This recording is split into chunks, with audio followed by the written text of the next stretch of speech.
Eh bien, bonjour à tous. Aujourd'hui, nous sommes le 2 avril 2026 et je suis venu faire un saut dans le centre téléphonique Beaujon à Paris. Et ici même, je suis dans un autocommutateur qui, nous ne savions pas encore il y a quelques années, deviendrait un petit peu historique, puisque nous sommes dans les locaux de l'autocommutateur AX10 Beaujon 6 AT1, mis en service le 2 juin 1998 et qui, en réalité, dans les faits, se retrouve être l'ultime autocommutateur de type AX10 en service dans Paris intramuros. Alors, il faut savoir que dans Paris, il y a eu 6 gros autocommutateurs AX10 en service. Beaujon 6, nous pouvons apercevoir les deux calculateurs, ici le calculateur B, le calculateur A. Il a été mis en service dépourvu de dérouleur de bande magnétique. Je pense qu'ils avaient déjà prévu le coup, c'était donc pas la peine, c'était plus la peine pour ici. Il y a eu aussi, je vous les donne dans l'ordre alphabétique, autocommutateur Ménilmontant 2 AT1. Alors Ménilmontant 2, vous savez, j'ai fait l'arrêt, c'était en en février 2025. Alors celui-ci, un mois après, les mecs venaient tout casser, ça partait à la casse. C'était une belle machine, elle est partie à la casse. Il y a eu aussi Montmartre 5 ET2, qui a été arrêté en 2010, donc il y a longtemps. Il n'a pas marché longtemps celui-là. Non plus. À la place, on a fait des bureaux pour un service qui d'ailleurs va bientôt déménager. Donc, enfin, bref. Nord 6 AT1, en fin d'année 2025, dont j'ai suivi aussi l'arrêt, un film qui existe. Raspberry 5 AT1, alors lui qui a été arrêté en 2009. C'est une machine qui a marché, je crois même pas 10 ans, enfin un truc, une dizaine d'années. Enfin, c'était vraiment théorique. Et enfin Voltaire 4 ET1, arrêté en décembre 2023 de mémoire. Alors j'avais été faire des photos et il y a un petit film que j'avais été faire avant que tout ça soit arrêté. Alors cette machine effectivement n'existe plus non plus. Elle était envoyée à la casse, Voltaire 4, tout comme Raspberry 5. Nord 6, je ne sais pas trop où ça en est. Bon, Montmartre est parti à la casse, Ménil est parti à la casse. Donc c'est vraiment la dernière machine de Paris qui se retrouve en quelque sorte transformée en autocommutateur nodal. Pourquoi? Parce qu'à l'exception des abonnés qui étaient jusqu'alors détenus par Ménilmontant,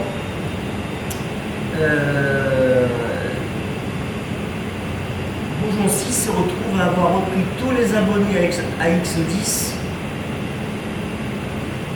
de Paris, sauf la partie qui était à Ménilmontant. Donc on va dire que bon, voilà, la machine se retrouve quand même bien chargée, bien que le nombre d'abonnés ait décru. Alors Beaujon 6 en fait est l'ultime autocommutateur d'abonnés qui aura existé dans ce centre téléphonique, évidemment, puisqu'au départ, il a abrité Beaujon 1, qui est un CP400, Beaujon 1 CP1, qui fonctionna à partir du 5 septembre 1978. Donc c'est lui qui a marqué la mise en service de Beaujon, du central Beaujon automatique. Le centre téléphonique créé le plus récent dans Paris, c'est Beaujon. Il faut le savoir, c'est le plus récent. Il n'y en a pas eu d'autres après. Il venait seconder le centre téléphonique Élysée qui était très saturé, malgré, à partir de 1970, la mise en service d'un petit centre auxiliaire qui s'appelle Bassano, où j'ai tourné une vidéo dans l'infrarépartiteur. Bassano qui reprenait les abonnés du centre principal de l'exploitation, qui reprenait les abonnés du 16e qui sont pas loin des Champs-Élysées, disons. 16e Nord. Et ensuite, ce centre téléphonique a vu la mise en service d'un second autocommutateur que j'ai connu. Bourgeon 2 Metaconta 11F, Bourgeon 2 Électronique Spatiale 1, donc Bourgeon 2 ES1, le 24 janvier 1980. Celui-ci, il a fonctionné jusqu'au 3 juin 1998. Et ce 11F, Bourgeon 2, avait été mis en service afin de reprendre en 3 étapes les abonnés des 3 autocommutateurs Rotary du centre téléphonique Élysée, qui était situé au 106 rue de la Boétie, qui est aujourd'hui disparu. Alors, l'immeuble a survécu, la façade est classée, ce sont des bureaux maintenant, je ne sais pas, de profession libérale, avocat, je crois, enfin, j'avais vu ça. Parce que ce centre-là a été entièrement désinvesti à partir d'avril 85 de tous ses équipements techniques. Il a abrité jusqu'à sa vente, jusqu'à son évacuation en l'an 2000. On a évacué le centre téléphonique Élysée, tous ses occupants. Il y avait une agence commerciale, les bureaux, etc., la paperasse, quelques services techniques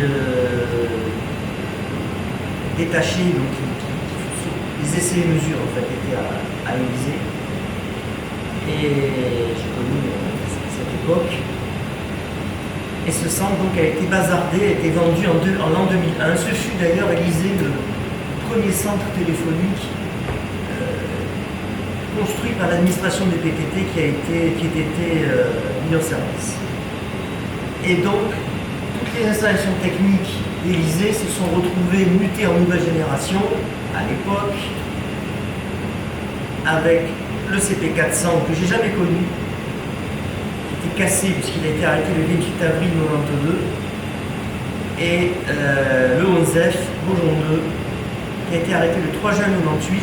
La veille, le 2 juin 1998, était mis en service le Bourgeon 6, avec un nouvel indicatif supplémentaire, un 5e indicatif, puisque Bourgeon 2 en comportait 4, et 3 anciens pour Rotary, c'est-à-dire Élysée, Balzac et le 3e Alma. Puis il y en avait un 4e qui avait été créé après. Et le lendemain, j'étais au répartiteur au-dessus. Nous avons, avec toute l'équipe de répartiteurs de Bourgeon et de volontaires, nous avons basculé en moins d'une demi-heure tous les abonnés du 11F sur cette machine, qui est aujourd'hui la dernière de Paris. De sa famille. Donc Bourgeon aura abrité 6 autocommutateurs d'abonnés, puisqu'après il y a eu 2 11F, Bourgeon 3, Bourgeon 4, un E10B3 qui est toujours en service à l'étage, un petit peu compliqué pour y aller directement. Et il y a eu aussi un autocommutateur Pentaconta de transit du 20 février 79 au 27 novembre 91. Je ne l'ai pas connu, il a été détruit il y a très longtemps, avant mon arrivée dans les télécommunications, à France Télécom. Et puis il y a eu aussi 2 autocommutateurs de transit pour le radiotéléphone. Un qui a été mis en service dans les années 90, je n'ai jamais su exactement quand, a été arrêté en 2003. Un second qui a été mis en service, centre de transit, le 1er avril 1996, arrêté le 7 décembre 2015, reconverti en autocommutateur de transit pour le téléphone fixe. Donc c'est le Bourgeon CTN 3G. J'ai tourné une vidéo explicative de cet autocommutateur particulier. Et donc il a été remis en service dans ses nouvelles fonctions et recyclé en fait depuis le 5 décembre 2018. Et il devrait fonctionner logiquement jusqu'en 2030.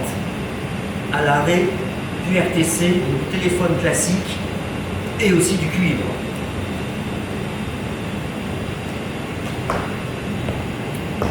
Je suis revenu ici, pourquoi? Parce que j'avais réalisé des clichés il y a quelques années et j'avais d'ailleurs remarqué depuis longtemps que ces clichés n'étaient pas fameux. Je n'étais pas content de mon travail Puis le centre, vous savez, Beaujon a été beaucoup en travaux. Enfin bon, c'est devenu très compliqué d'y accéder. D'ailleurs, moi-même aujourd'hui, j'ai dû me faire aider pour y entrer par un technicien que j'ai retrouvé, Vincent, que j'ai retrouvé donc 2 jours après le basculage de Diderot 6. Donc il est venu, il m'a aimablement ouvert la porte. Ça m'a évité de retourner à la loge, de parlementer, bon. Et donc de pouvoir faire le travail. Donc comme je vous l'expliquais, donc bon, ici en face, nous avons les organes nobles. On entend bien d'ailleurs les disques, etc. Bon, disques durs. Là, ce sont 2 travées d'énergie. Là, les 2 calculateurs centraux, bon, A et B. Là, encore une travée du réseau de connexion d'organes nobles.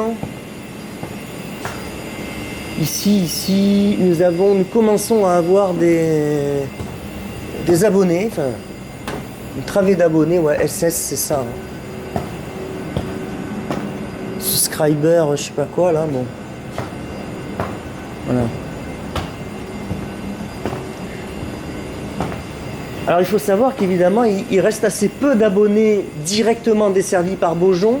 C'est-à-dire qu'à partir d'ici, toutes ces travées sont, si je dis pas de bêtises, sont à l'arrêt. Regardez. Les investis en novembre 24. Donc là, il y en a peut-être encore un petit peu. Voilà.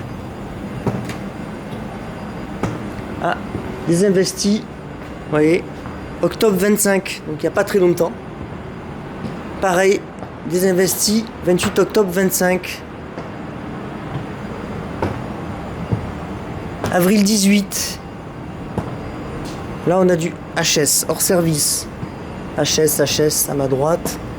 Avril 18, vous voyez, donc il y a beaucoup d'unités de raccordement d'abonnés locales qui ont été mises à l'arrêt. Des investis, pareil, novembre 24, vous voyez. Donc c'est ça la mort du téléphone. Et ce que font les techniciens ici, vous avez, voilà, 22 octobre 18. Pourquoi on désinvestit? Parce que du coup, lorsqu'il reste peu d'abonnés, eh bien on concentre les abonnés restants sur des unités de raccordement d'abonnés locales et on éteint la majeure partie des autres unités et ça fait économiser de l'énergie, entre parenthèses. Bon. Et puis on les garde à côté. Si on a besoin d'une carte, s'il y a une panne, après on répare. Ça sert de banque de pièces hein, en général maintenant. Bon. Vu que le réseau téléphonique n'est plus en expansion. Voilà, vous voyez, octobre 2025, voilà. Donc là par contre non, ça tourne encore, vous voyez. Il y en a encore un petit peu quand même, hein. Tout n'est pas à l'arrêt. Par contre, il ne faut pas oublier qu'il a repris les abonnés de 4 autres autocommutateurs Axe 10 qui subsistent. J'exclus naturellement Ménilmontant, vu que lui, c'est Bagnolet qui a repris les abonnés, donc on va dire du nord-est de Paris intramuros. Hein.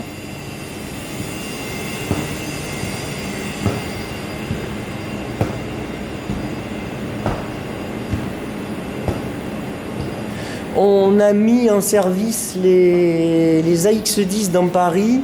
Le premier était en 1993, je ne me souviens plus lequel. Bon, on trouve ça sur mon site. Je crois qu'il y en a eu un en 97. Et après, les autres, ça doit être 1998. Donc ce n'est pas le plus récent mis en service. Le plus récent, je crois que c'était Raspail, si je dis pas de bêtises. Mais Raspail a été le premier mis hors service. Donc il a fait 10 ans, une dizaine, 10 ans et demi, enfin quelque chose comme ça. Hein, si je dis pas de bêtises. Mais enfin vraiment c'est très peu d'ailleurs. Parce que cela a correspondu, si vous voulez, à partir de 2005 et l'arrivée de la DSL et de la téléphonie, le VoIP et du boom du radiotéléphone mobile, ça a correspondu à partir de 2005 à une chute d'abonnés, 2005-2006. Donc à partir de 2008, ça commençait à se voir, quoi. Et donc on a commencé à éteindre à partir de 2009 à Paris quand même, ce qui est quand même assez extraordinaire. Bon. Donc voilà, là nous sommes dans la salle où il y a la climatisation. Alors il faut savoir que cette séparation, elle est très récente. Quand je suis venu faire les photos, j'ai toujours connu cette pièce. Il n'y avait pas cette cloison là à droite. Hein. Donc ça a été rajouté il y a peut-être, je sais pas moi, 1 an et demi, parce que ça fait un moment que j'avais plus pu rentrer ici. Hein. C'est vraiment, je pense que c'est la dernière fois que je viens, ou l'avant-dernière. La dernière sera peut-être, si je suis dispo, si je suis toujours aux archives, si, le jour, le soir où nous mettrons fin à la vie de cet autocommutateur.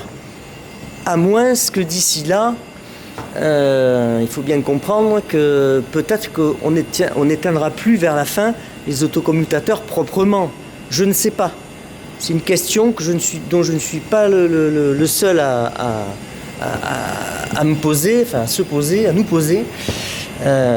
Vous aurez compris, je ne trouve pas le bon pronom. Ça vient, si vous voulez, est-ce qu'à la fin on fera un arrêt propre avec l'équipe telle que on la voit dans les basculages habituels, ou est-ce que ça sera juste un gars ou deux qui viendront, qui couperont le courant et puis basta. Ça c'est un peu la grande question qu'on se pose tous, hein. Et j'ai jamais eu de réponse très très claire là-dessus. Voilà. Donc, comme cette machine devenait historique, et que quand j'avais fait les photographies en 2021, honnêtement, c'était, je crois que, je sais même pas si c'est pas un des premiers que j'ai photographié. Bon, j'avais fait un peu, c'était un peu à l'arrache, quoi, comme on dit. J'étais pas satisfait, j'ai jamais été satisfait de ce que j'avais fait. Et donc là, j'ai eu une ouverture, parce que je ne me voyais pas aujourd'hui prendre la voiture et aller sauvegarder la mémoire d'un centre à 300 km aller-retour, aller et 300 km retour, parce que j'en ai à faire aussi. Bon, je me suis dit, comme la semaine prochaine, je suis censé, si tout va bien, si on a du carburant, s'il n'y a pas de blocus, je suis censé être quelque part dans l'ouest de la France.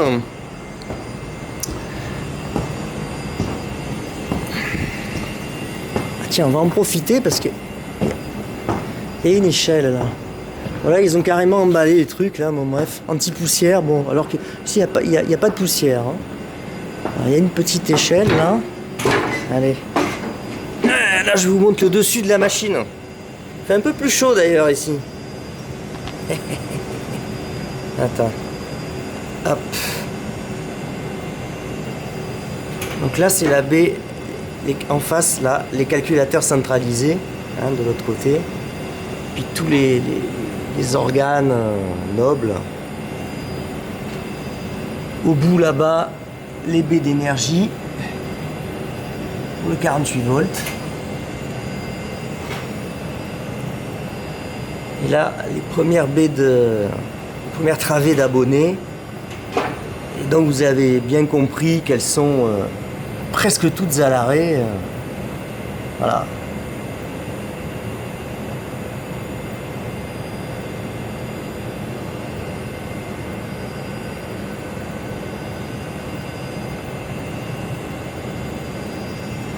Alors ici c'est protégé, il y a quand même une grille là.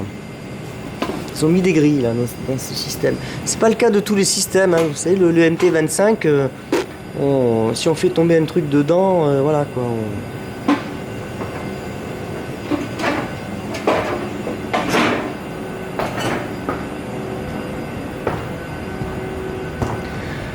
Donc la X10 est un système suédois, la X10 temporelle. Le premier a été mis en service en France, je parle. Hein. Je crois que c'est en janvier 90. Il y avait des essais à vide en 89, mais bon. Et il est au sud de Paris, à Chaville à 4, que j'avais eu l'occasion d'immortaliser. J'avais fait de belles photos à Chaville. C'était pas évident hein, par rapport à la forme. Mais bon, ça a fait quand même un... Voilà, au moins il restera ça, j'espère. En tout cas, moi j'aurais fait ce qu'il faut.